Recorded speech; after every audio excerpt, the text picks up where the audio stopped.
नमस्कार, स्वागत है आपका न्यूज 18 उत्तर प्रदेश उत्तराखंड के राइजिंग यूपी के इस खास मंच पर। आपके साथ मैं हूं अपर्णा और मेरे साथ है मेरे सहयोगी अमित शुक्ला।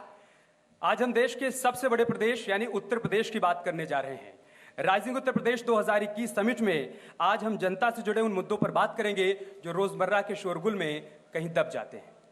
आपको और आपकी आने वाली पीढ़ी के लिए उत्तर प्रदेश को समझना जरूरी है, क्योंकि यहाँ प्रतिभा है, तलाश है उसको बस अच्छे अवसर की।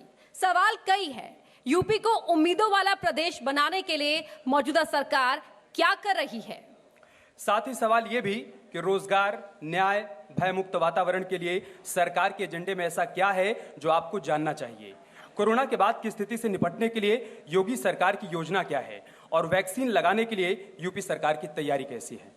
सरकारी और गैर सरकारी नौकरियों के लिए योगी सरकार का मिशन रोजगार क्या है। नोएडा, आगरा, काशी और अयोध्या में ऐसा क्या कुछ होने जा रहा है जो यूपी की पूरी तस्वीर बदल कर रख देगा। पूर्वी यूपी में एक्सप्रेसवे क्या लोगों की तकदीर बदलने वाला साबित होगा। आपदा को अवसर में बदलने के लिए यूपी ऐसा क्या कुछ करने जा रहा है जिसके बारे में आपको पता होना चाहिए। आपके तमाम इन्हीं सवालों का जवाब आज हम ढूंढने की कोशिश करेंगे और उम्मीद करेंगे कि आपको भी आने वाले भविष्य का ब्लूप्रिंट इस समिट में मिल पाए। इस बार राइजिंग यूपी 2021 की हमारी थीम यही है, नया संकल्प, आत्मनिर्भर उत्तर प्रदेश।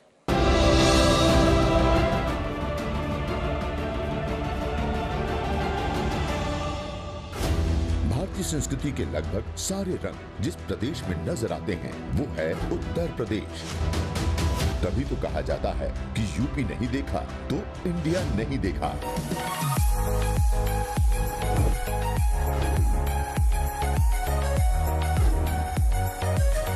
देश की सबसे बड़ी आबादी आज साक्षी बन रही है उत्तर प्रदेश की बदलती हुई तस्वीर की। ये तस्वीर है आत्मनिर्भर बनते उत्तर प्रदेश की। बढ़ते सड़क और हाईवेज के नेटवर्क से यूपी की कनेक्टिविटी में अभूतपूर्व सुधार नजर आ रहा है। देश के सबसे लंबे 6 लेन पूर्वांचल एक्सप्रेसवे, बुंदेलखंड एक्सप्रेसवे और ग्रीनफील्ड गंगा एक्सप्रेसवे जैसे 5 महत्वाकांक्षी एक्सप्रेसवे के निर्माण से निकट भविष्य में उत्तर प्रदेश तरक्की की राहों पर तेज रफ्तार हासिल करेगा। उत्तर प्रदेश में आज बेहतर इंफ्रास्ट्रक्चर, इन्वेस्टमेंट फ्रेंडली पॉलिसी और सुरक्षित माहौल देश दुनिया के निवेशकों को आकर्षित कर रहा है। भारी निवेश से उद्योग जगत में तेजी आई है और रोजगार के नए अवसर सृजित हुए हैं। प्रदेश सरकार द्वारा MSME को बढ़ावा देने का परिणाम यह है कि इस सेक्टर में 2.5 करोड़ लोग रोजगार से जुड़कर अपनी जिंदगी की गाड़ी को पटरी पर ला चुके हैं। बीते साल जब वैश्विक महामारी कोविड-19 का संकट गहराया, तब कुशल प्रबंधन और तत्पर प्रयासों से उत्तर प्रदेश ने न सिर्फ कोरोना की जंग जीती, बल्कि कोरोना के खिलाफ जंग में मिसाल भी पेश की। देश भर में यूपी के लाखों अप्रवासी श्रमिकों और कामगारों की प्रदेश सरकार ने समय से और सकुशल वापसी कराई और उनकी स्किल मैपिंग कराकर उन्हें रोजगार भी उपलब्ध कराया। उत्तर प्रदेश के विभिन्न जनपदों की स्थानीय कला एवं उत्पाद को नई पहचान दिलाने में मददगार बनी OTOP जैसी सराहनीय योजना। देश की सबसे बड़ी आबादी के सामने कुछ चुनौतियां अब भी हैं। ऐसे में इनका जवाब तलाशने देश का सबसे बड़ा न्यूज चैनल नेटवर्क न्यूज 18 लेकर आ रहा है सबसे बड़ा मंच, राइजिंग उत्तर प्रदेश 2021। राइजिंग उत्तर प्रदेश 2021 अधिवेशन की शुरुआत करेंगे हम हमारे सबसे पहले सेगमेंट, जिसका नाम है साइकिल की सवारी किस पर भारी। हमारा पहला सेगमेंट साइकिल की सवारी किस पर भारी, और मैं अनुरोध करूंगी हमारे मैनेजिंग एडिटर अमीश देवगन जी से, सर प्लीज आप स्टेज पर पधारें। और साथ ही इस सत्र के हमारे खास मेहमान है यूपी के पूर्व मुख्यमंत्री अखिलेश यादव जी। एक बार जोरदार तालियों के साथ उनका भी स्वागत कीजिए।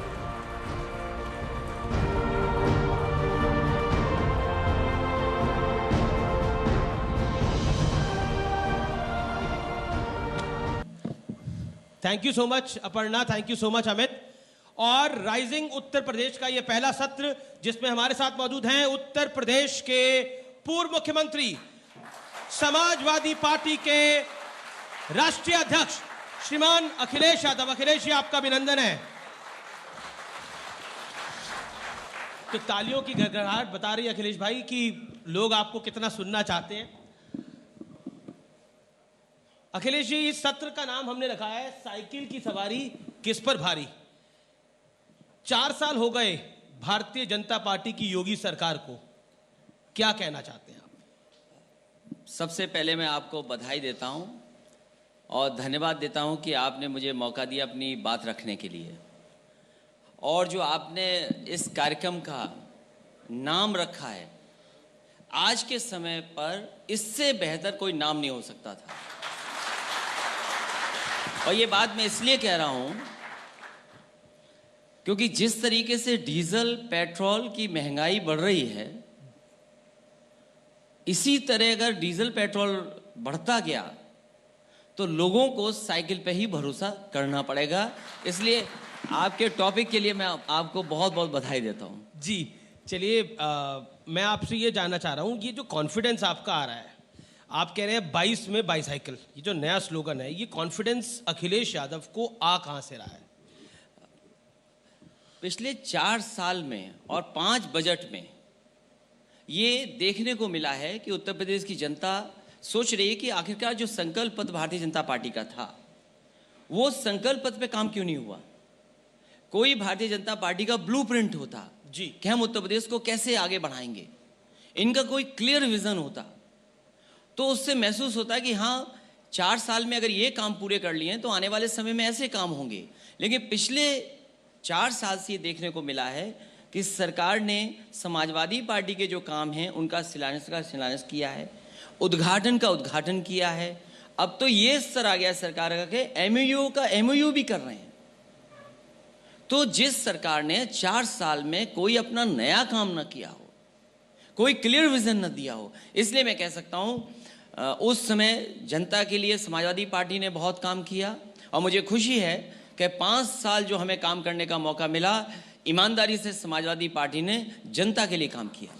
लेकिन देखिए, योगी आदित्यनाथ की सरकार लगातार कहती है कि हमने अर्थव्यवस्था को बेहतर करा है, और कुछ आंकड़े भी है मेरे पास कि ईज ऑफ डूइंग बिजनेस में उत्तर प्रदेश ऊपर आया है। क्या आपको लगता है कि सब कुछ गलत नहीं हुआ, कुछ अच्छा भी हुआ है? जैसे अगर मैं पूछूं जी, और मैं अगर जानना चाहूं जी, कि आपका नाम क्या है और आपके नाम का मतलब क्या है,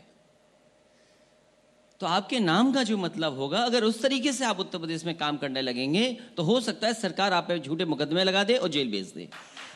अच्छा, मेरे नाम का मतलब तो मीठा बोलने वाला है। और अगर आप मीठा बोले जी और सरकार को पसंद नहीं आया जी, तो सोचिए सरकार क्या करेगी यहाँ पर। और फिर जी, कि आप जिस नाम से उत्तर प्रदेश में आए हो जी, ये जरूरी नहीं है कि आप उत्तर प्रदेश और लखनऊ से जाएं तो वो नाम वही का वही बना रहे आपका। अच्छा, तो आप नाम वाली पॉलिटिक्स पर भी आ रहे हैं। इसलिए क्योंकि ये सरकार पिछले कई दिनों से और कई वर्षों से केवल नाम बदल रही है। आपका ये आरोप है कि ये सिर्फ नाम बदलते हैं, फीता काटते हैं और कुछ नहीं करते। ठीक बात है, पर देखिए, कुछ आंकड़े हैं। आप ईज ऑफ डूइंग बिजनेस में उत्तर प्रदेश ऊपर आया है, आपको भी खुशी होगी, आप भी उत्तर प्रदेश से ही आते हैं। देखिए, अगर हम ये देखें कि 36 घंटे विधानसभा के सभी कर्मचारियों को जगाया, विधायक जागे, और जो गोल्स तय किए थे, सस्टेनेबल गोल्स यूएन ने जो तय किए थे, उन गोल्स पर बात हुई जी। अगर हम उन चीज़ों को देखें कि आज हेल्थ पैरामीटर्स में हम कहाँ हैं, एजुकेशन के पैरामीटर में कहाँ हैं, ईज ऑफ डूइंग बिजनेस कौन सी संस्था है जो ये कर रही है, मैं संस्था पे सवाल नहीं उठाता हूँ जी, लेकिन उत्तर प्रदेश पढ़ाई के क्षेत्र में, उत्तर प्रदेश आपकी क्वालिटी ऑफ एजुकेशन जो प्राइमरी का है, वो सरकार का ही डेटा ये कहता है कि उत्तर प्रदेश सबसे नीचे है। इसी तरह हेल्थ सेक्टर में सरकार अपने आंकड़े बता सकती है, लेकिन जो आंकड़े बता रहा है आपके सरकारी आंकड़े, उसमें नीचे है। तो ईज ऑफ डूइंग बिजनेस में पता नहीं कहाँ से नंबर इनका एक आ गया है। और यकीन से मैं कह सकता हूँ कि 4 लाख से ज़्यादा का एमओयू साइन हुए। अगर ईज ऑफ डूइंग बिजनेस अच्छा है तो ज़मीन पर वो प्रोजेक्ट क्यों नहीं उतरे? लेकिन आप हेल्थ की बात करते हैं, अभी कोरोना का वक्त गया, वाकई पूरे मानव जाति के लिए बहुत ही मुश्किल दौर था। WHO ने भी यूपी सरकार की तारीफ करी। क्या आपको लगता है कि कोविड मैनेजमेंट अच्छा रहा? क्योंकि लगातार आप सवाल खड़े करते रहे। फिर WHO पे मैं सवाल नहीं उठाऊंगा जी। इसी उत्तर प्रदेश में मेरठ जिले में सैंपल जा रहे थे, बंदर सैंपल ले गया, किसको नहीं पता? क्या ये बात WHO को पता है? इसी तरह क्वारंटीन सेंटर में एक गरीब बच्चे को रखा गया, सांप ने काट लिया, वो मर गया, क्या ये WHO को पता है?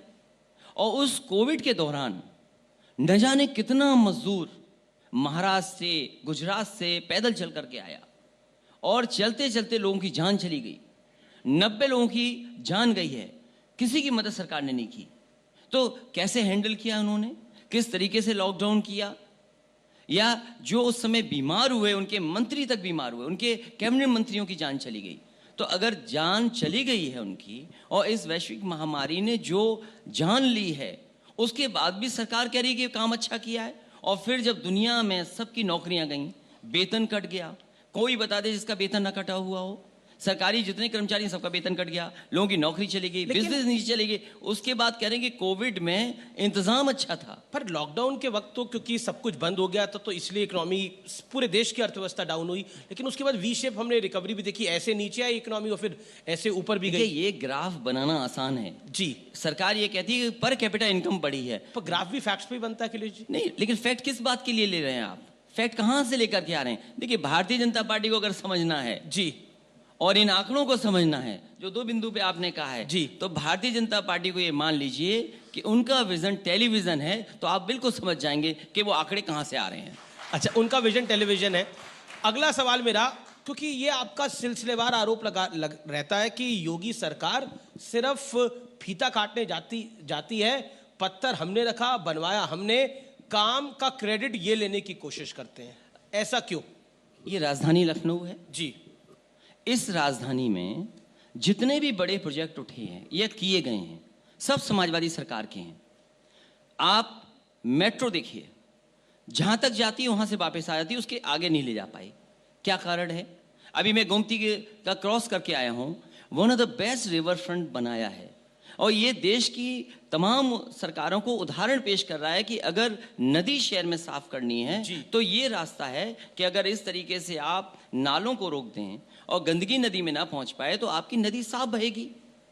तो ये कौन सा काम किया इन्होंने? मुझे ये बताएं लेकिन कि लखनऊ में, केवल लखनऊ में बता दें कि सबसे बड़ा काम भारतीय जनता पार्टी का क्या है?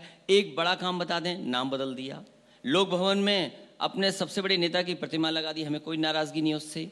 अभी गोरखपुर में सबसे बड़ा काम हुआ है कि इटावा से वो शेर लेकर के आए हैं, जू बनाना सबसे बड़ा काम है उनका।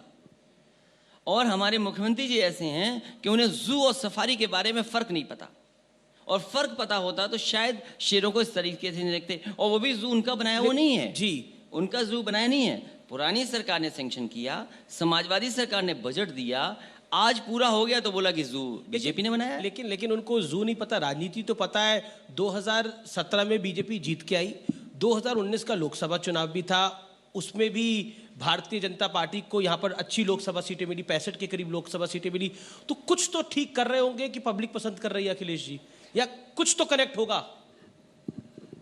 समय बदलता है जी, और समय ऐसा बदला है कि जनता अब समाजवादियों की तरफ देख रही है कि समाजवादी पार्टी ने जो काम किया था वो काम है जो उत्तर प्रदेश को आगे ले जा रहा है, वो है जो किसान की खुशहाली का रास्ता बना रहा है, वो रास्ता वो है जिसमें नौजवानों को नौकरी और रोजगार मिलेंगे। मैं जानना चाहता हूं, या जनता जानना चाहती है भारतीय जनता पार्टी से, कि दुनिया में सबकी नौकरी गई, तमाम कारोबार उत्तर प्रदेश में खत्म हो गए, छोटे बड़े लोगों ने जो कारोबार किए थे वो बंद हो गए, और ये कह रहे हैं कि हमने 1.5 करोड़ से ज्यादा नौकरी और रोजगार दे दिए। अगर सरकार से हम पूछना चाहें कि वो आंकड़े कहाँ हैं जो 1 करोड़ या 1.5 करोड़ नौकरियां दी हैं, तो सरकार आंकड़े देने के लिए तैयार नहीं है। आज आखिरी सत्र में योगी जी आएंगे, मैं जरूर पूछूंगा, और आपका नाम लेके उनसे ये सवाल पूछूंगा, जरूर पूछूंगा। आप केवल इतना कहिए, क्योंकि ट्रांसपेरेंट जमाना है जी, जिन 1.5 करोड़ लोगों को नौकरी दी है, आप उसको किसी ऑनलाइन कर दीजिए, पोर्टल पे डाल दीजिए कि इस जिले में इतने इतने लोगों को नौकरी और रोजगार मिला है सरकार से। देखिए, मैंने योगी आदित्यनाथ का सदन में भाषण सुना, तो उन्होंने बोला लॉकडाउन में जो मजदूर आए वो वापस नहीं गए, उनको रोजगार यही मिल गया। यही हमारी सबसे बड़ी जिम्मेदारी थी और वो हमने कर दिखाया, और इसी वजह से उपचुनावों में हमारी जीत हुई। उपचुनावों में जिस तरीके से जीत हुई, वो जीत बीजेपी की नहीं थी, वो सरकारी जीत और प्रशासन की जीत थी। आपने एम्बुलेंस लगा दी बाहर, बड़ा आरोप लगाया। एम्बुलेंस लगा दी बाहर, कहा कि अगर वोट डालने गए तो समझ लो कोविड में तुम्हें एम्बुलेंस में बैठा करके अस्पताल पहुंचा देंगे, आपका टेम्परेचर नापेंगे, सीधे अस्पताल ले जाएंगे आपको। ऐसे तो चुनाव जीते ही हैं। तो आप कह रहे हैं कि प्रशासन की जीत थी, वो योगी आदित्यनाथ की जीत नहीं थी, पूरी सरकारी जीत थी, सरकारी जीत थी। ऐसा क्यों है अखिलेश जी? जब भी भारतीय जनता पार्टी जीतती है तब ईवीएम पे सवाल होता है, सरकारी जीत होता है, सीबीआई ईडी की जीत होती है, और जब भी विपक्ष जीतता है तो वो उनकी जीत होती है। ऐसा क्यों? क्यों ना हो? अभी बैलेट से चुनाव हुआ, जहां बनारस में लाखों से हारे थे, वहां बैलेट ने ईवीएम को हरा दिया। क्यों नहीं सवाल उठे? लेकिन ये सवाल इस समय इसलिए महत्वपूर्ण नहीं है क्योंकि हम बदल नहीं सकते अभी ईवीएम, हम बैलेट पेपर नहीं ला सकते। लेकिन भारतीय जनता पार्टी को भरोसा दिलाना चाहिए जनता को कि अगर विपक्ष मांग रहा है बैलेट से, तो बैलेट से भी वोट कराएं। पर आखिर क्या नाराजगी है? ऑप्शन रख दीजिए आप दोनों कि लोग बैलेट से वोट डालना चाहते हैं कि ईवीएम से वोट डालना आप चाहते 2022 का चुनाव बैलेट से हो? क्यों नहीं? जब अमेरिका जैसा देश जो हमसे आपसे न जाने कितने आगे है, किस चीज में आगे नहीं है, टेक्नोलॉजी में आगे है, हर चीज में आगे है, डेमोक्रेसी वहां हमसे पहले से मैच्योर है, वहां तो वहां किससे वोट पड़ रहा है? पर आप भी जब मुख्यमंत्री बने थे तब भी ईवीएम से ही आप मुख्यमंत्री बने थे, तब आपको ईवीएम पे भरोसा था। अब आप मैं आपसे कह रहा हूं जी, आज मैं कह रहा हूं और फिर कहता हूं, मैं चुनाव जीत भी जाऊं जी, उसके बाद भी मैं चाहता हूं कि वोट बैलेट से पड़ना चाहिए। चलिए अब मैं एक ऐसे विवाद पर आता हूं जिसकी चर्चा पूरे देश में है। आपने अभी भी लाल टोपी लगा रखी है, जो हमने आपकी तस्वीर लगाई है वो भी लाल टोपी वाली है। आजकल उत्तर प्रदेश में टोपी की चर्चा बहुत है, मुख्यमंत्री से लेकर बीजेपी के छोटे बड़े नेता सब टोपी की चर्चा कर रहे हैं। ऐसा क्यों? भारतीय जनता पार्टी जानबूझ करके बहस मुद्दों पे नहीं करना चाहती। उनसे अगर हम पूछें कि आपसे हम एक्सप्रेसवे के वे जानना चाहते हैं कि जो एक्सप्रेसवे आपने प्रधानमंत्री जी से शिलान्यास करवाया, अगर कोई प्रोजेक्ट प्रधानमंत्री जी शिलान्यास कर रहे हैं तो वो कैसा बनना चाहिए? वो सेफ्टी के मामले में, सिक्योरिटी के मामले में जो स्टैंडर्ड्स लेट डाउन हैं, जो इंडियन रोड कांग्रेस के स्टैंडर्ड लेट डाउन है, क्या उसके तहत बननी चाहिए कि नहीं बननी चाहिए? क्योंकि हमारे मुख्यमंत्री जी को यह पता था कि हमें सड़क बनानी है और ये झूठा प्रचार करना है कि सस्ती बने सड़क, एक्सप्रेसवे सस्ता बने, और ये आरोप लगाते रहे 4 साल कि हमारा एक्सप्रेसवे है ये महंगा बना था, हम सस्ता बना रहे हैं। जी, मैं उन्हीं से जानना चाहता हूं, ये लेट डाउन स्पेसिफिकेशन स्टैंडर्ड्स हैं, इस सरकार का भी सबसे बड़ा प्रोजेक्ट है, तो क्या एक्सप्रेसवे के लिए जो स्टैंडर्ड्स हैं, स्पेसिफिकेशंस हैं, उसके तहत बना रहे हैं? क्या जनता जो चलेगी उस पर, क्या उसकी सेफ्टी के स्टैंडर्ड्स के तहत ख्याल रखा गया है कि नहीं रखा गया है? मैं ये जानना चाहता हूं। या सरकार बताए ये बात, इसीलिए क्योंकि सरकार इस पर बहस नहीं करना चाहती है तो वो कहती है लाल टोपी वाले, ये लाल टोपी वाले वैसे हैं। मैं आपसे कहता हूं जी, और मैं तो जनता से कहूंगा, जो सुन रहा हो, जो देख रहा हो, एक हमारी तस्वीर रख दें जी, एक जिन्होंने लाल टोपी के बारे में कहा उनकी तस्वीर रख दें, और जो बच्चे ने कहा था वो अपने घर में पूछ लें कौन कैसा लगता है। लेकिन योगी मैं आदित्यनाथ, इसीलिए कहना चाहता हूं जी, जी। कि जो ये लेट डाउन स्पेसिफिकेशन स्टैंडर्ड्स हैं, जब देश का सबसे बड़ा एक्सप्रेस ये हो जाएगा, आप कंप्रोमाइज क्यों कर रहे हैं? आप जनता की सेफ्टी पे कंप्रोमाइज क्यों कर रहे हैं? लेकिन और ये इनका नहीं है जी, ये भी समाजवादी पार्टी का दिया हुआ एक्सप्रेसवे है। समाजवादी पार्टी ने लैंड एक्विजिशन की, समाजवादी पूर्वांचल एक्सप्रेस नाम रखा, इन्होंने केवल नाम बदल दिया और अभी तक काम पूरा नहीं हुआ। योगी आदित्यनाथ ने जो कहा, मैं उसको कोट करता हूं, 2.5 साल का बच्चा टोपी पहने व्यक्ति को समझता है गुंडा। मैंने कभी ये नहीं कहा होगा कि काले दिल वालों की काली टोपी। वो कह रहे विधानसभा में टोपी लगा के आ जाते हैं ये लोग। तो ये क्या बात है? विधानसभा लोकसभा में ये हमारी पॉलिटिकल ड्रेस है, ये हमारा मैसेज है। ये लाल टोपी डॉक्टर राम मनोहर लोहिया जी से लेकर के तमाम लोगों ने पहनी है, नेताजी पहनते थे, हमारे तमाम पॉलिटिकल लीडर्स पहनते हैं। आप रंग के बारे में कहना चाहते हैं कि लाल रंग, और लाल रंग ये क्यों नहीं समझते हैं? लाल रंग हमारा इमोशंस का रंग है।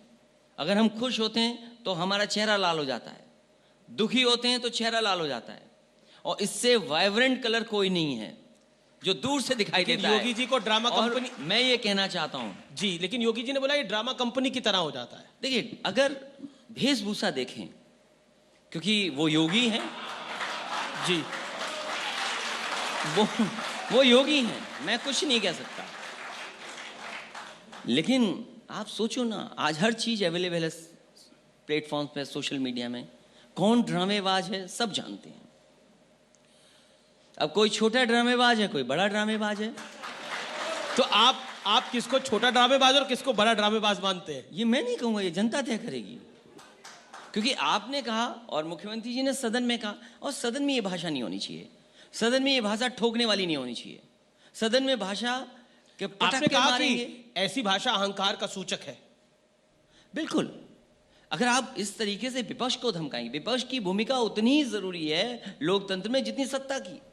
आप विपक्ष की बात नहीं सुनना चाहते हैं, हम सुझाव भी तो दे रहे हैं, हम कोई सरकार को रोक तो नहीं रहे, लेकिन परवाह नहीं कर रहे हैं ये लोग विपक्ष की। और केवल यहां पर नहीं, दिल्ली में भी जब 3 किसानों के कानून पास किए गए, राज्यसभा में बहुमत नहीं था भारतीय जनता पार्टी का, उन्होंने तीनों कानून वहां से पास कराए। आज किसान सड़कों पर है, किसान नाराज है, तो सरकार क्यों नहीं वापस ले रही उन कानूनों को? लेकिन हम भाषा की मर्यादा की बात कर रहे हैं तो नेता प्रतिपक्ष राम गोविंद चौधरी ने कहा कई आतंकवादी तो मुख्यमंत्री भी बन गए।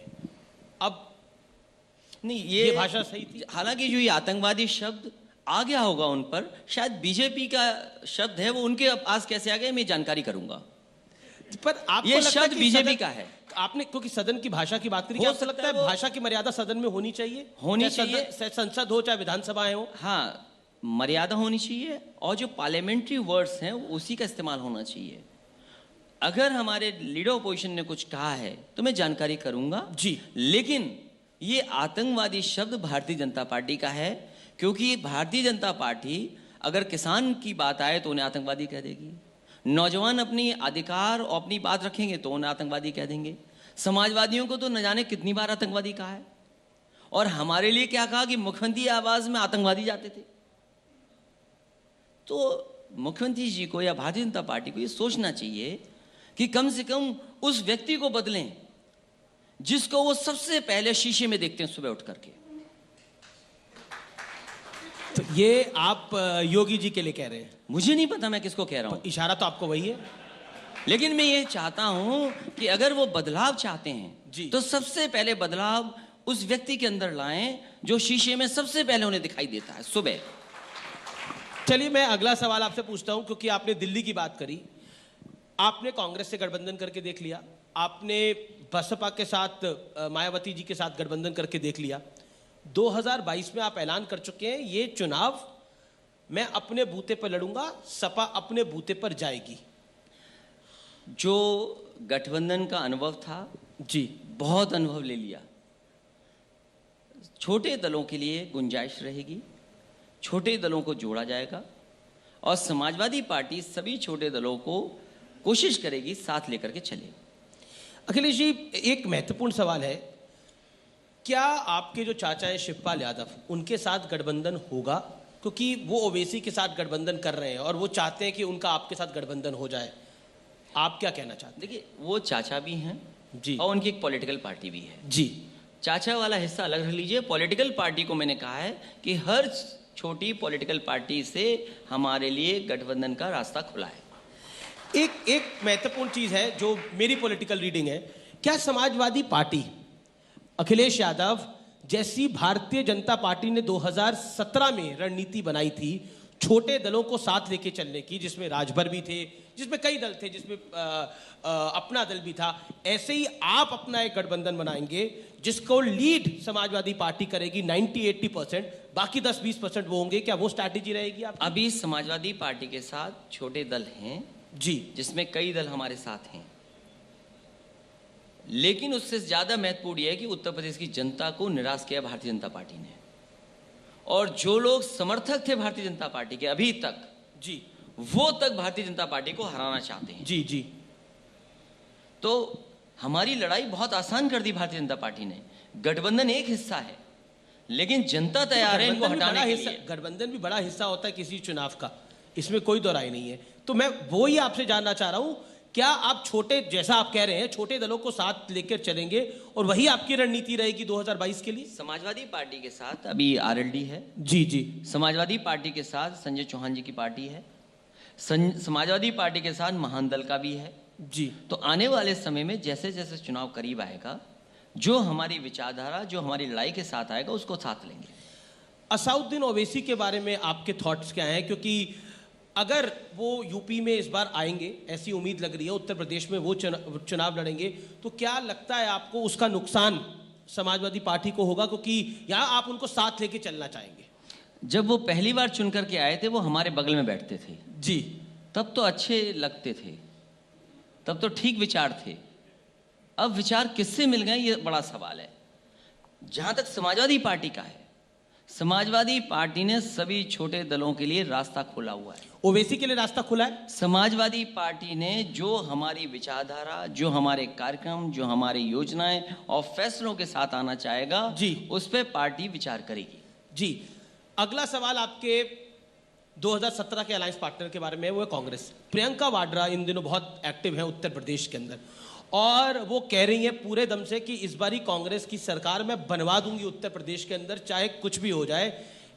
क्या आप उसको कैसे देखते हैं? कांग्रेस पार्टी बहुत पुरानी पार्टी है, और कांग्रेस पार्टी के ही रास्ते पर भारतीय जनता पार्टी चल रही है। अगला पॉइंट मेरा ये है इसी बारे में, प्रियंका वाड्रा जिस तरह से पॉलिटिक्स कर रही हैं अपनी, और जिस तरह से प्रचार कर रही हैं, ऐसा पॉलिटिकल पंडितों का मानना है कि वो आपके वोट्स में बड़ी सेंधमारी कर सकती हैं। मैं तो चाहूंगा कि कांग्रेस पार्टी मेहनत करे और काम करे। आपको लगता है मेहनत नहीं करती कांग्रेस पार्टी? नहीं, मैं तो कह रहा हूं कि और काम करें। नहीं, अभी मेहनत नहीं करती। नहीं, मैं ही कह रहा हूं कि और काम करना चाहिए कांग्रेस पार्टी को। हम किसी दल के बारे में कैसे तय कर सकते हैं कि कोई दल क्या काम करेगा, कैसे मेहनत तो कर रही है करेगा? प्रियंका वाड्रा, आपको दिख ही रहा होगा, काफी जगह जा रही हैं, महापंचायतों में जा रही हैं, काफी जगह जा रही हैं। सवाल ये बड़े कि बड़े भाषण भी हो रहे हैं। किसान ये चाहता है और देश ये चाहता है, क्या भारतीय जनता पार्टी का वही रास्ता है जो कांग्रेस का रास्ता है? कांग्रेस का रास्ता भी तो वही था। अगर आज गरीबी है, बेरोजगारी है, महंगाई है, उसका कारण किसकी वजह से है? कहीं ऐसा तो नहीं है कि प्रियंका वाड्रा कांग्रेस की वैल्यू, पॉलिटिकल वैल्यू बढ़ा रही है और फिर आखिर में आपके साथ अलायंस के लिए आए? कांग्रेस पार्टी क्या करेगी? मैंने आपसे कहा कि बड़े दलों के साथ समाजवादी तो पार्टी का कांग्रेस गठबंधन यूपी में नहीं बड़ी रहेगा। कहाँ है? कांग्रेस यूपी में बड़ी लेकिन कहाँ है? कांग्रेस पार्टी बहुत कांग्रेस बड़ी यूपी पार्टी बिहार है। में तो बहुत छोटी पार्टी हो गई है अब। कांग्रेस पार्टी बहुत बड़ी पार्टी है, इसलिए पार्टी- बड़ी पार्टियों से हमारा गठबंधन नहीं होगा। लेकिन अखिलेश जी, बड़ी बात यह है कि कांग्रेस पार्टी उत्तर प्रदेश में तो बड़ी नहीं है, बड़े तो उत्तर प्रदेश में कांग्रेस पार्टी से बड़े आप हैं। लेकिन जब मैं देखता हूं सिद्धांत से, तो भारतीय जनता पार्टी और कांग्रेस में मुझे कोई फर्क नजर नहीं आता है। यानी लड़ाई दोनों से बराबर है। जो भारतीय जनता पार्टी का रास्ता है वही कांग्रेस का रास्ता यानी था, लड़ाई दोनों से बराबर है, आप कह रहे हैं। और समाजवादियों का रास्ता बिल्कुल अलग है दोनों से। मैंने इसीलिए पहले कहा कि जो आज भारतीय जनता पार्टी का रास्ता है, आज भारतीय जनता पार्टी कांग्रेस की ज्यादा नकल कर रही है।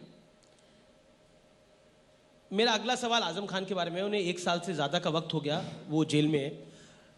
कांग्रेस पार्टी भी अब उन पर डोरे डाल रही है कि वो उनको ज्वाइन करें या फिर उनको समर्थन दें। आप कैसे देखते हैं इसको? देखिए, कांग्रेस पार्टी या और दलों ने जरूर प्रचार किया है, लेकिन जब सच्चाई आप देखेंगे और जानेंगे, दोनों दलों ने मिलकर के आदरणीय आजम खान साहब को फंसाया, और भारतीय जनता पार्टी ने जानबूझ करके उनके ऊपर झूठे मुकदमे लगाए हैं। ये जो परंपरा लोकतंत्र में उत्तर प्रदेश की राजनीति में शुरू हुई है, ये अच्छी परंपरा नहीं है। तो बीजेपी और कहती है उनको अधिकारियों को, भ्रष्टाचार के आरोप हैं। अधिकारियों को ये खुली छूट देना कि आप इनके ऊपर झूठे मुकदमे लगाएं। मुझे ये बताइए, देश में किसी पॉलिटिकल लीडर के ऊपर 300 मुकदमे लगे हों? इससे पहले एक बार नेताजी पे जरूर लगे थे 150 से ज़्यादा एक ही रात में मुकदमे, लेकिन जितना आजम खान साहब पर मुकदमे लगे हैं शायद किसी पर नहीं लगे हैं। और कई फैसले कैबिनेट के हैं अगर कैबिनेट के फैसलों पे उंगली उठेगी तो फिर हर कैबिनेट फैसले पे उंगली उठेगी। और उनके बाद जहां तक सवाल उनका है, साजिश कर करके उन्हें फंसाया गया है। अखिलेश यादव आजम खान के साथ खड़े हैं। समाजवादी पार्टी और हम पूरी की पूरी पार्टी उनके साथ जी। खड़ी है।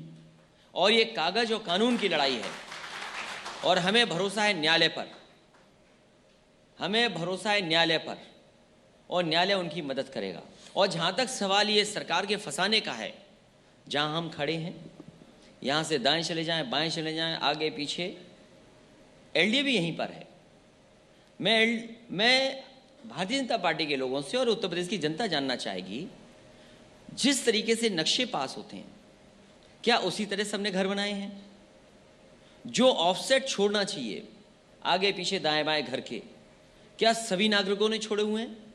भारतीय जनता पार्टी चिन्हित करती है कि ये समाजवादी पार्टी है, ये विरोधी दल है, आइए इस पे बुलडोजर चलाते हैं।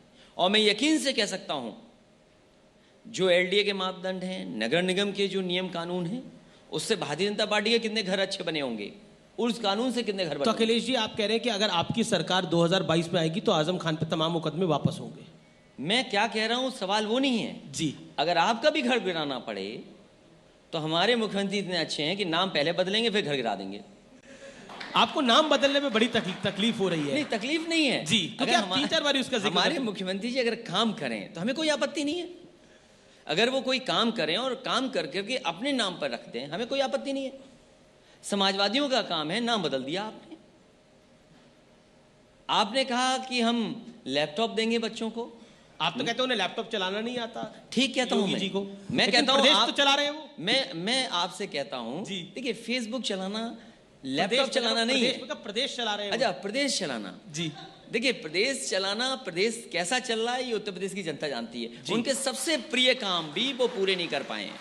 अपना माइक और थोड़ा- दूसरा, जी, क्या उन्होंने कभी अपने संकल्प पत्र को पलट करके देखा है?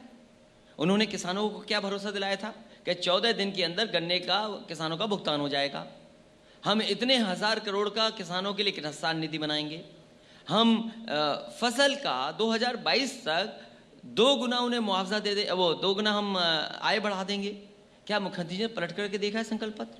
और फिर का हम लैपटॉप देंगे, इतना डेटा फ्री देंगे। पर बीजेपी अध्यक्ष जेपी नड्डा कुछ दिन पहले आए थे लखनऊ, तो उन्होंने योगी आदित्यनाथ के काम की तारीफ करी। और अब तो योगी आदित्यनाथ सिर्फ उत्तर प्रदेश के मुख्यमंत्री नहीं, बीजेपी के स्टार प्रचारकों में से भी एक है। कश्मीर से लेकर कन्याकुमारी तक उनकी पॉलिटिकल डिमांड है कि वो भाषण दे वहां जाकर। अभी कल मालदा में थे वो। देखिए, उन बंगाल। प्रदेशों में जा रहे हैं जहां पर भाषा ही दूसरी है। जी। और मुख्यमंत्री जी को कम से कम उत्तर प्रदेश का ध्यान देना चाहिए। कानून व्यवस्था पर सवाल उठा रहे हैं बंगाल में। और कल क्या हुआ? एक बेटी जो न्याय के लिए निकली हाथरस थी, की बात कर रहे हैं आप। हाथरस में उसके पिता की हत्या हो गई। और इनका जो मीडिया तंत्र है, जो इनका सोशल मीडिया तंत्र है, उन्होंने कोशिश की कि हमारी तस्वीर फोटो लगा दीजिए उसमें। लेकिन सच्चाई क्या निकली? वो जी। भारतीय जनता पार्टी का कार्यकर्ता था। भारतीय जनता पार्टी के नेताओं के साथ पर की बीजेपी तस्वीर कह रही है है। वो आपका कार्यकर्ता मैं था। ये कहता हूं, भारतीय जनता पार्टी वो तस्वीरें भी दिखा रही है। तस्वीर दिखा रहे हैं तो तस्वीर हमारे पास भी है, ले आए हैं आप। तस्वीर हम लेके चलते हैं। जी। और आप तस्वीर देखिए किसके साथ हैं। और मैं तो कहता हूं कि ये सरकार फेक इनकाउंटर करती है। फेक इनकाउंटर करती है ना। मैं तो नहीं कह सकता कि इनकाउंटर कर दो आप। मुख्यमंत्री जी कह सकते हैं कि मैं इनकाउंटर कर दूंगा, लेकिन हम नहीं कह सकते। अपराधियों का ही एनकाउंटर कर रहे हैं। तो अब इससे बड़ा अपराधी कौन मिलेगा? आपकी पुलिस क्या कर रही है? और मुझे तो ये जानकारी मिली कि आप भी तस्वीरें दिखा रहे 2018 हैं, में वो भी तस्वीरें दिखा एफआईआर रहे हैं। दर्ज हुई। वो आपकी पार्टी के साथ तस्वीरें दिखा और रहे अगर इसके ऊपर की सच्चाई जाननी है, हैं। जी। अगर हमारी पार्टी का कार्यकर्ता है तो कम से कम उसके गांव में समाजवादी पार्टी को एक वोट तो मिलेगा। आप उसके गांव का वोट निकलवा लीजिए। वोट से बड़ा प्रमाण पत्र कुछ नहीं हो सकता। और फिर बीजेपी से कैसे बच के रहोगे? बीजेपी कब क्या बना दे, किसी का भरोसा नहीं। चलिए, आपने बात करी बंगाल की, तो बंगाल में बीजेपी बड़ी टाल ठोक रही है। क्या आप ममता बनर्जी के लिए प्रचार में जाएंगे बंगाल के अंदर? क्योंकि इस समय देश की राजनीति में बंगाल बहुत महत्वपूर्ण हो गया है। माना जा रहा है 2021 में बंगाल और 2022 में उत्तर प्रदेश, ये 2 चुनाव बहुत महत्वपूर्ण चुनाव है। अभी कुछ दिन पहले मेरी मुख्यमंत्री ममता बनर्जी जी से बात हुई थी जी। और समाजवादी पार्टी ने और हमारी पार्टी के नेता किरण नंदा जी ने पूरा समर्थन उनके दल को दिया है और ये भी कहा है कि समाजवादी पार्टी के जितने भी कार्यकर्ता नेता हैं और हमारे नेता पार्टी के राष्ट्रीय उपाध्यक्ष किरण नंदा जी लगातार पार्टी का प्रचार करेंगे। और एक बात और मैंने उनसे कही कि बंगाल की जीत, ममता बनर्जी जी की जीत, समाजवादी पार्टी की भी जीत होगी। और मैं ये भी जानता हूं कि जिस दिन बंगाल का चुनाव खत्म होगा वहां जितने भी भारतीय जनता पार्टी और अलायंस हैं या एलाइड ग्रुप है उनका, वो सब अपना सामान उठा करके उत्तर प्रदेश में आ जाएंगे। अलाइड ग्रुप्स आपने बड़ा एम्फेसाइज करा। अलाइड ग्रुप कौन कौन से? जैसे बहुत से दल हैं उनके, बहुत से लोग हैं उनके जो छिपे रहते हैं, वो सब के सब उत्तर प्रदेश में आ जाएंगे, ये बात हम जानते हैं। इसलिए उत्तर प्रदेश में जनता तैयार है इनको सबक सिखाने के लिए। लेकिन इससे मुख्यमंत्री इससे- योगी आदित्यनाथ वहां थे, वो कह रहे थे, मालदा में थे, वो कह रहे थे लव जिहाद का जैसा कानून हमने बनाया यहाँ पे भी आवश्यकता है उस तरह के कानून की, और खूब तालियां भी बज रही थी। कम से कम जी। मुख्यमंत्री जी को यह कहना चाहिए था कि उत्तर प्रदेश में जिस तरीके से नौकरी दे रहे हैं, बंगाल में भी नौकरी हम देंगे। उत्तर प्रदेश में कितने नौजवानों को नौकरी दी? अभी तक जो नौकरियां मिल भी रही हैं, समाजवादी सरकार में कई जो भर्तियां शुरू हुई थी आज भी पूरी भर्ती नहीं कर पा रहे हैं। इन्हें बताना चाहिए कि कितना इन्वेस्टमेंट आया है। जो असली मुद्दे हैं खुशहाली के, तरक्की के, इंफ्रास्ट्रक्चर के, बिजली क्या इतनी महंगी है बंगाल में? आप बताइए, सिलेंडर कितना महंगा हो गया, डीजल कितना महंगा हो गया, और मध्यम वर्ग के लोग पर सरकार खाएं कहती क्या है कि और पहले कमाएं बिजली क्या? आती नहीं थी, अब जाती नहीं है। ये बहुत अच्छा सवाल कर लिया आपने। जी जब आए मुख्यमंत्री जी जी। तो उनसे पूछिएगा कि कभी आपने थर्मल प्लांट का समीक्षा की है, और उनसे पूछिए कि 4 साल में आपने कितनी बार ये कहा है कि thermal plant super critical 660 super critical plant UP में लगे हैं, कितनी बार समीक्षा की है? और अभी तक कोई जनरेशन में काम नहीं हुआ है। जो भी जनरेशन हो रही है वो समाजवादी सरकार के समय की है। ट्रांसमिशन में काम कौन सा बड़ा किया है? डिस्ट्रीब्यूशन में कौन सा बड़ा काम किया है? जिस सरकार ने जनरेशन में काम नहीं किया हो, ट्रांसमिशन में काम नहीं किया हो, डिस्ट्रीब्यूशन में काम ना किया हो, केवल एक काम किया है, बिजली महंगी कर दी। और पूरे देश में अगर सबसे महंगी बिजली कहीं बिक रही है तो उत्तर प्रदेश में महंगी बिजली है। अगला सवाल, राहुल गांधी अभी केरल में थे तो उन्होंने उत्तर भारतीयों को लेकर एक टिप्पणी करी। अखिलेश यादव बतौर पूर्व मुख्यमंत्री उत्तर प्रदेश, उसको कैसे देखते हैं? मैंने ना देखा ना सुना। मैं आपको बता देता हूं। उन्होंने बोला कि दक्षिण भारत के जो लोग हैं वो सतही नहीं होते, जबकि उत्तर जहां से वो पहले थे वहां पर लोग सतही तरह से काम और बात करते हैं। मैं दक्षिण भारत में बहुत समय रहा हूँ जी। मैसूर से SJC कॉलेज की मेरी डिग्री है, वहाँ रहा मैं। दक्षिण भारत के लोग बहुत अच्छे हैं। और उत्तर भारत के? बहुत अच्छे हैं। लेकिन क्या आपको लगता है राहुल गांधी की टिप्पणी सही थी उत्तर भारत के बारे में? मैंने कहा ना मैंने सुना ना मैंने देखा। मैं आपको बता रहा हूं, उन्होंने बोला कि दक्षिण भारत के लोग मुद्दों की बात करते हैं, उत्तर भारत के लोग सतही बात करते हैं।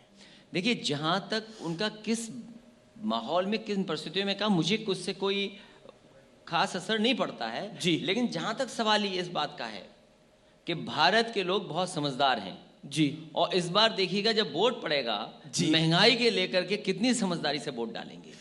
जी। आपको सवाल ये पूछना चाहिए, अब मैं आपसे अगला सवाल ये पूछना चाहिए जी। कि जब से बीजेपी की सरकार आई है, इंटरेस्ट रेट क्या था बैंकों में?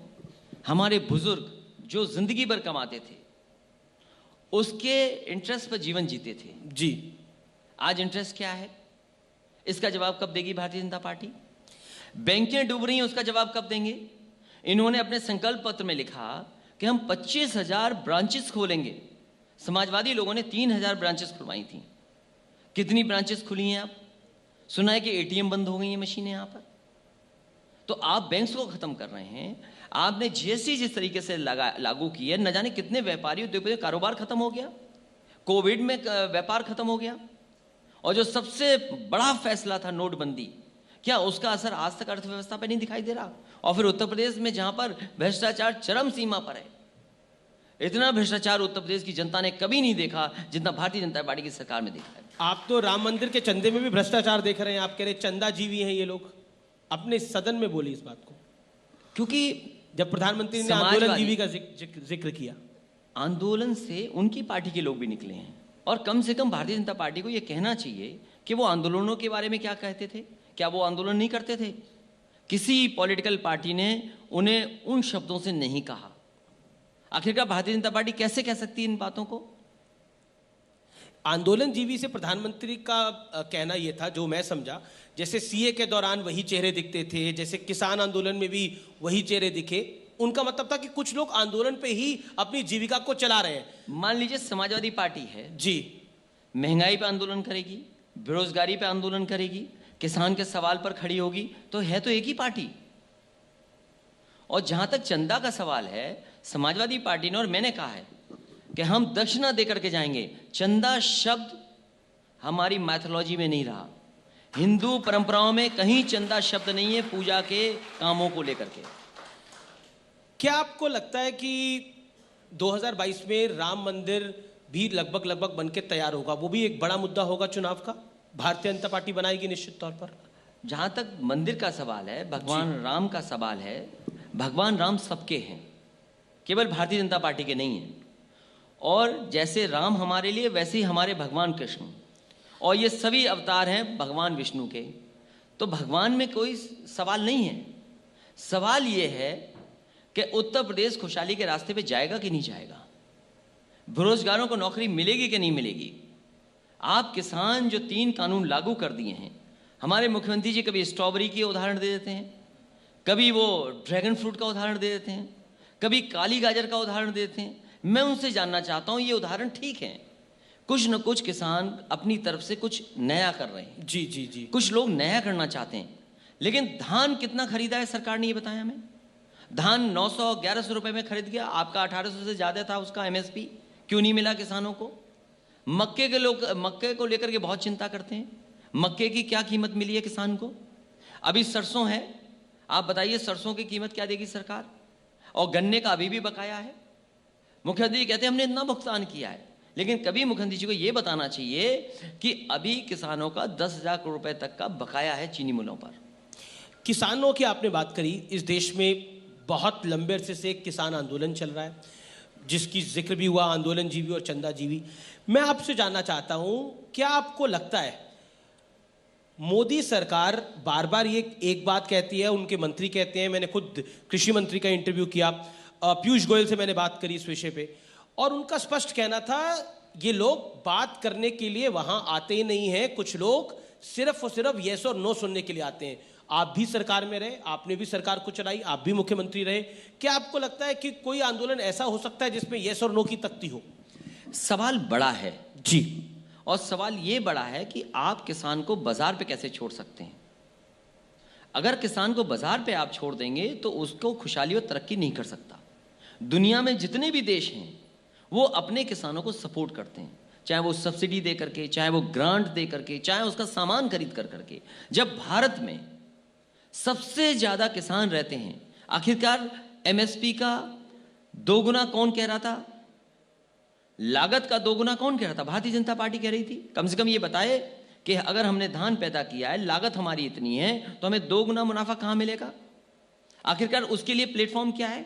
मंडियां आप खत्म कर रहे हो। समाजवादी सरकार ने लगातार मंडियां बनाई, बुंदेलखंड में कोई जिला नहीं बचा। बार बार करिए, प्रधानमंत्री जी ने भी बोला और आपने भी सुना होगा, उन्होंने 2-3 बार इस बात को इम्प्लीकेट करा। गृह मंत्री अमित शाह ने भी बोला, उन्होंने बोला कि मंडियां कहां खत्म हो रही है, कहां कानून के किस भाग में लिखा है, वो 3 कानूनों में कहीं नहीं लिखा मंडियां बंद हो रही हैं। ये बोलने की बात है, आप लिखा भी नहीं है।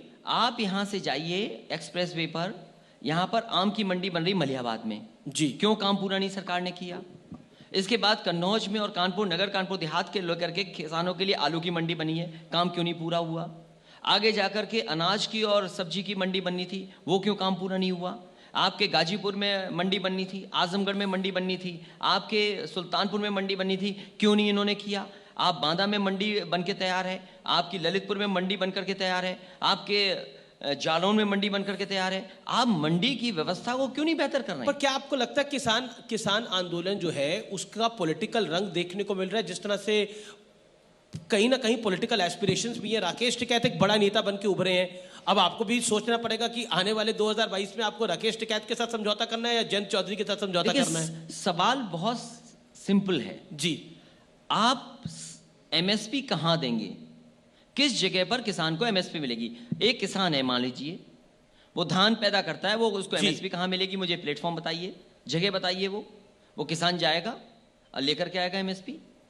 अभी सरसों तैयार है खेतों में, आप मल्टीनेशनल कंपनी को सपोर्ट कर रहे हैं जिससे कि एडिबल ऑयल उनका है, क्या किसान प्रचार कर सकता है? जी, तो सरसों का एमएसपी क्या है, वो कब देंगे आप? राकेश टिकैत के बारे में अखिलेश यादव क्या सोचते हैं? क्योंकि कहीं ना कहीं वो इस पूरे किसान आंदोलन में बहुत बड़े नेता बन के उभर रहे हैं, जिस तरह से पूरी जाट लैंड के अंदर। मुझे क्या आपको लगता है कि एक नया जाट नेता खड़ा हो गया है? देखिए, राकेश टिकैत जी कोई जी। आज के नेता नहीं है, और जब मैंने उनसे बात की थी फोन पे, यही कहा मैंने, कहा जी कि आप बहादुर पिता के बहादुर बेटे हैं। तो राकेश टिकैत और उनके पिताजी का आंदोलन और उनका लगातार संघर्ष किसानों के बारे में सब जानते हैं। उनकी पॉलिटिकल क्या होगा आने वाले समय में मैं ये नहीं कह सकता हूं, क्योंकि पहले भी चुनाव लड़ चुके हैं, इसलिए मैंने इस सवाल पूछा। लेकिन जहां तक पॉलिटिकल पार्टी है, समाजवादी पार्टी है, जी। समाजवादी पार्टी लगातार किसानों के सवाल पर आंदोलन और लड़ाई लड़ती रहेगी। कानून व्यवस्था पर मेरा सवाल है, योगी सरकार अब तक करीब 7500 से ज्यादा इनकाउंटर कर चुकी है, 133 अपराधी मारे गए हैं, 2900 से ज्यादा अपराधी गंभीर रूप से घायल भी हैं। तो क्या ये गलत है अपराधियों को मारना? नेशनल ह्यूमन राइट कमीशन से सबसे ज्यादा नोटिस उत्तर प्रदेश की सरकार को मिले हैं। जी, सबसे ज्यादा फेक एनकाउंटर उत्तर प्रदेश में हुए हैं। सबसे ज्यादा कस्टोडियल डेथ अगर कहीं हुई तो उत्तर प्रदेश में हुई है। और आज भी ईमानदार अधिकारी जो काम करना चाहते हैं, ईमानदारी पुलिस के जो जवान है जो काम करना चाहते हैं, पता नहीं क्या दबाव है जो सरकार काम नहीं करने दे रही है इनको। आप और आए दिन घटना हो रही हैं। जी, कोई दिन नहीं बचता है जिस दिन ऐसी गंभीर हत्याएं न हो जाती हों। बेटियां कहाँ सुरक्षित हैं? और जितने भी अच्छे इंतजाम किए थे पुलिस के लिए, one of the best response system दिया था, वो खराब कर दिया इन्होंने। पर योगी आदित्यनाथ कहते हैं कि कानून व्यवस्था का मुद्दा लेकर वो 2022 में चुनाव में जाएंगे, वो उनका सबसे बड़ा। वो कहते हैं कि हमने बिल्कुल क्लीन कर दिया उत्तर प्रदेश को, अब गाड़ियां नहीं दिखती महासचिव सचिवों की, जो गाड़ियां घूमती थी उत्तर प्रदेश के अंदर। मुख्यमंत्री जी ठीक कह रहे हैं, क्लीन कर दिया, क्योंकि उन्होंने अपने ही मुकदमे वापस कर लिए, तो अपने आप को क्लीन कर लिया उन्होंने। अगला मेरा सवाल, आखिरी 2 सवाल है। कोरोना वैक्सीन को लेकर आपने एक बयान दिया था जिसपे बड़ी कंट्रोवर्सी भी हुई, अब तो टीके लगने लग गए हैं, तो अब आप लगवाएंगे? बहुत देर से लगवाया, ये टीका पहले लगवा लेना चाहिए था, जब ट्रायल 3rd नहीं हुआ था तभी। अब आप लगवाएंगे नहीं लगवाएंगे? मैं ये कह रहा हूं कि भारतीय जनता पार्टी ये बताए गरीबों को फ्री कब लगवाएगी। बिहार में तो लग रहा है। मैं ये कह रहा हूं कि उत्तर प्रदेश में फ्री टीका कब लगना शुरू हो जाएगा और हमारे गरीबों को कब टीका लगेगा। आप लगवाएंगे नहीं लगवाएंगे? मैंने आपसे कहा कि समाजवादी पार्टी सरकार बनेगी, पूरे गरीबों को फ्री टीका लगाने का काम करेगा और हम भी फ्री लगवाएंगे। अच्छा, अब आप वैक्सीन लगवाएंगे नहीं लगवाएंगे? मैंने आपसे कहा कि फ्री समाजवादी पार्टी की सरकार बनेगी, हम फ्री वैक्सीन लगवाएंगे और खुद लगाएंगे। आप भी तभी लगवाएंगे, यानी जब फ्री में लगेगी वैक्सीन? बिल्कुल ठीक है, चलिए मेरा आखिरी सवाल आपसे, और जो महत्वपूर्ण सवाल है 2022 के लिए, अखिलेश यादव 2022 में किस चुनावी मुद्दे के साथ मैदान में उतरने वाले हैं? मुद्दे बहुत हैं। उत्तर प्रदेश की जनता में समाजवादियों ने ईमानदारी से काम किया है। जनता को आज भी वो काम याद आ रहे हैं, जब एम्बुलेंस जाती है, एम्बुलेंस लेकर के आती है, गरीब की मदद करती है, पुलिस का 100 नंबर आज भी वही है। आज भी कोई गांव ऐसा नहीं है जिसमें समाजवादी पार्टी का लैपटॉप न चल रहा हो। पूरे उत्तर प्रदेश में जितना बिजली में इंतजाम समाजवादियों ने किया, सब स्टेशन से लेकर के ट्रांसमिशन लाइन से लेकर के जनरेशन, उतना नहीं किया। मैं तो ये कहूँगा, आखिरी कहता हुआ जा रहा हूँ, कि कम से कम मुख्यमंत्री जी से ये पूछेगा कि उन्होंने कौन सा नया बिजली का प्लांट लगवाया है, नया। तो आप विकास के मुद्दे के साथ चुनाव में उतरेंगे? समाजवादी पार्टी विकास और खुशहाली और न्याय दिलाने के लिए, लोगों को सम्मान मिले, उसको लेकर के जनता के बीच में जाएंगे। बहुत बहुत शुक्रिया अखिलेश यादव, आपने 2022 पे भी बात करी, मौजूदा राजनीतिक समीकरणों पे भी बात करी, और बंगाल पे भी बात करी, उत्तर प्रदेश पे तो बात करी। बहुत बहुत शुक्रिया अखिलेश यादव जी आपका न्यूज़ 18 के मंच पे आने के लिए। Thank you so much Akhilesh. हम आपसे अनुरोध करेंगे आप लोग थोड़ी देर मंच पर बने रहें, एक बार जोरदार तालियां हो जाए शानदार सेशन के लिए।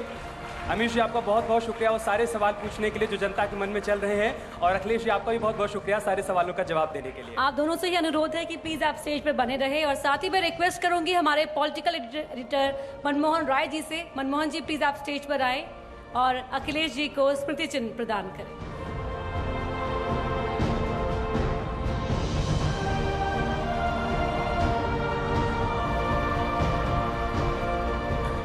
एक बार जोरदार तालियां हो जाएं।